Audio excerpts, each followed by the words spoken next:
course, there's a review that I want to tell you about. It is time for the review of the cylinder and coins from Joshua J. I've had my hands on this. I've also been looking online. I've been paying a lot of attention to the forums and the questions that are out there about this guy. So I wanted to go ahead and get in there and try to get some of those details and answers for you here on our show. So the first thing I'd like to tell you is I'm really happy that Josh did a very important thing, which is to credit the history of the plot. Of course, John Ramsey is the one that made this plot infamous, the cylinder and coins, using a little container, little tube, a magic wand, and a cork, along with the coins. This is a routine that Josh has now made a little bit more modern. And I wanted to give a nod to Josh for doing that, for mentioning, where this started from. So with that said, let's go ahead and jump into a few of the questions that you might have. And the first question is, how much setup is needed? There is a live performance of this I'm going to show you right after this, so stay tuned for that. The setup, what do you need and how much space do you need and all that? There's a couple ways you could do this. One, you've got a predetermined table and area set up, and you are ready to do this with that setup. Okay, so you're able to do it in a setup situation. You can also do this if you walk up to a situation and you put a couple things on the table. So you do not need to have a 100% setup table if you don't want to. You can do this in a less constricted way. Now, I will say you're going to need a place to put the stuff. Obviously, you're going to be performing this on a table. You're going to need space to do that. So the setup is a little bit, right? You're going to need a space to do this and do some stuff along the way to make it work, right? You know what I'm saying. So a little bit of setup is required. Now let's jump into some of the other details that are more important than that. The one I've seen a lot online is, tell us about the stack of coins. The stack of coins, obviously, and this is something I also wanted you to know I took a good look at. I believe the prototype version of this, in the early stages of this, the stack was just putty, keeping it together. You can also see here the quality of the coins. These are replicas, are very, very nice. You can see the milling there on the sides there. But the stack was solid. Solid. I will say there's been some questions about that. Didn't notice anything, that stood out in a negative way. You can also see the top is magnetic, and we'll talk about this in just a second with the coin, sliding back on top. Why is that there? Well, there is a discrepancy that a lot of people have been talking about, so I think it's only fitting. What about the discrepancies? There's been people talking online about the stack actually has the fourth coin on top, and that's the one that you saw moving there at the end because it is magnetic. It stays on the stack until you want to take it off. That is only a proving point. That's only a way to prove that the coins are not just a solid stack, which they are. The good news is you do not have to use it. It's only there as an added convincer if you want to use it as a convincer. So I've seen a lot of people online kind of moaning about it. Oh, Luke, not just me, but Luke and other people, well, there's 4 coins. Well, you don't have to use that if you don't want to. So I understand there's been some concerns about that. It is a discrepancy you don't really have to worry about. If you are that concerned about it, just don't use it. It's a little thing if you want to, but you don't have to use it. It's just there to show that it's a moving stack. The other thing I've heard some complaints about, or some talk about, buzz about, whatever you want to call it, you know what magicians do. They talk and kind of bitch and moan, is about the bill. The bill, how is it staying together as a tube? Another discrepancy that Josh just does cover on the video. Obviously, you're going to need to set it up in a way to make sure it does stay as a cone, as a cylinder. But he, even in a clip you're going to see in a moment, the live performance of it, he kind of does this kind of thing before he folds it up. Just kind of insinuating that maybe, just maybe, that's helping it stay together. If that's a concern for you, though, add a paper clip and hold the thing together. That'll do the trick. So those are the 2 discrepancies I've seen talked about a lot are the stack with the coin on top and the bill. So those 2 things are covered and mentioned on the instructional. Something else that's mentioned on there that I want you guys to know about that's not included specifically, but there is a holder.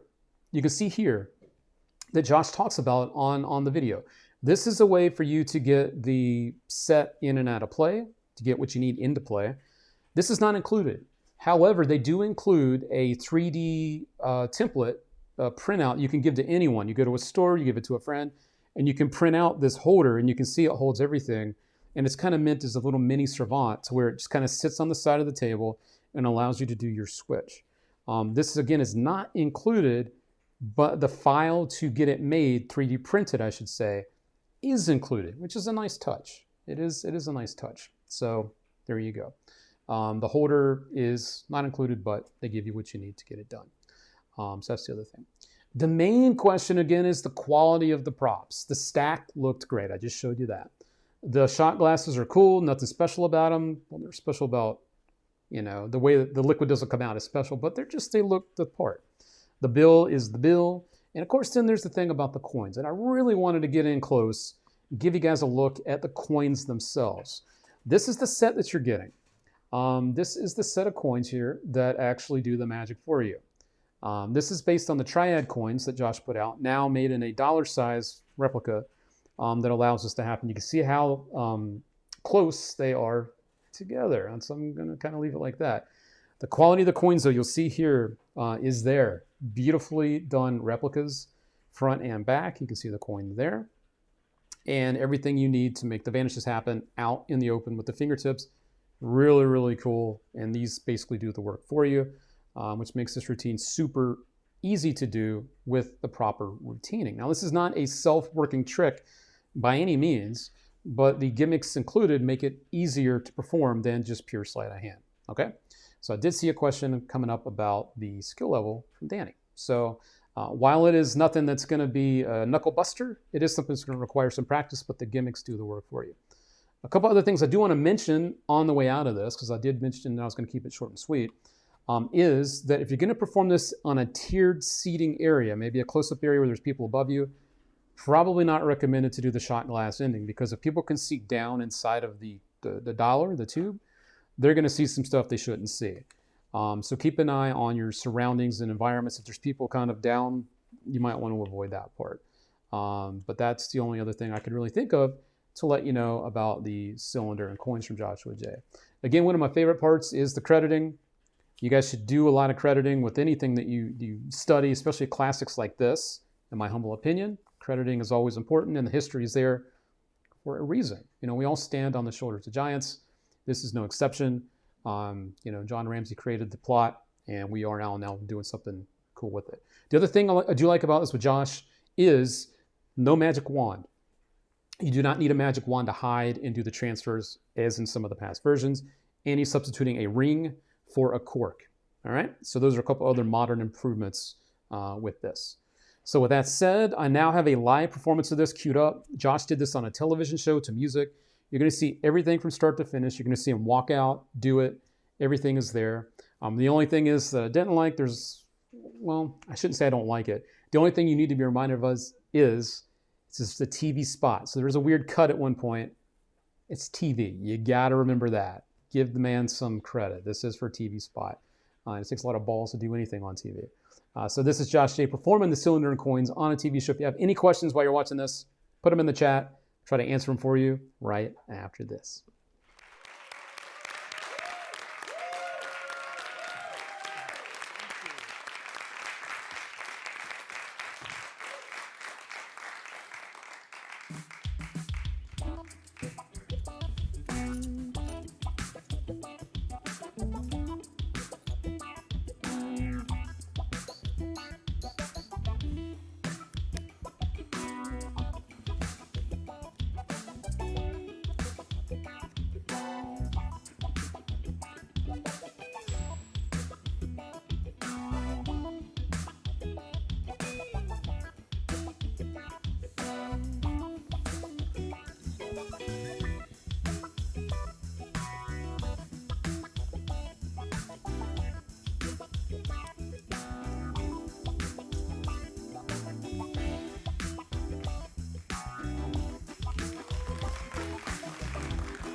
Congrats to all of you.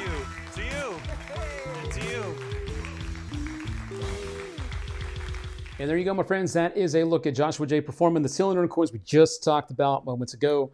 If you have any other questions about it, don't be shy. Even if it's not tonight while we're watching live, you can always use our Magic Questions tab on our website as well. You can use that, ask our team.